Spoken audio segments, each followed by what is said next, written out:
What if I told you that George Washington Carver had a secret to why he was so good with plants before he became a botanist? What if I told you that it's something they don't teach us in school because most people still don't know about it? What was his secret, right? I know you're like, just get to the point. So his secret was herbalism.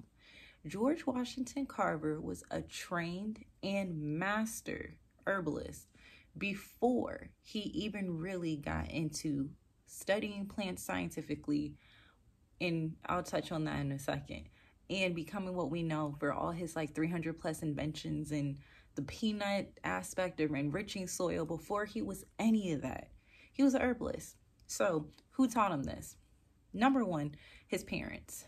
Similar to Harriet Tubman's story, which if you do not know this, then go check that out. His parents taught him as a young boy how to use plants in the way of herbalism, meaning how to use plants and study, well, not just study them, but knowing how they work energetically and what their actions are to help heal people, which again is important because back then in communities, that was the main way that Black people tended to take care of themselves, especially with not trusting the medical system because, the history. Secondly, when he went off to school, because there was no school available in his hometown, when he went off to school, he ended up under the wings of Mariah Watkins. She herself was a well-trained herbalist within her community. And so she furthered his knowledge and furthered his training, and also was accredited to the reason why he ended up becoming a Christian. So that's a little extra tidbit.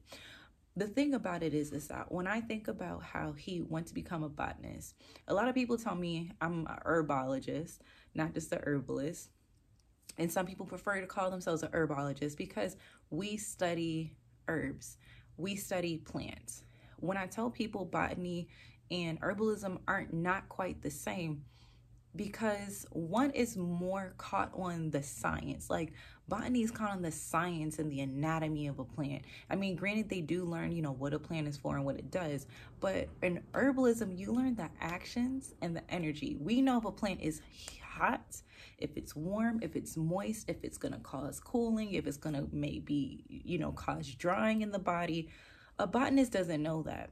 But because growing up, he already had the knowledge on how to look at a plant, understand what each part is for, because in herbalism, we understand you cannot use a dandelion flower. It's all its different parts, from the actual flower to the root. They're all different and they all are used in different ways. So he had that knowledge. And I truly believe that that foundation is what helped propel him to be an amazing scientist, because he already had the understanding of how to study a plant, how to tell what it does, and how to figure out what its properties are, and how to best combine it with other things to cause things to flourish. The man was a genius, but his foundation was in herbalism. Share this with someone. Tell me if this is something that you knew. And then also, of course, if you didn't know, I want to hear that too. So we'll be back for another interesting segment of Rooted Truly, and we'll talk again.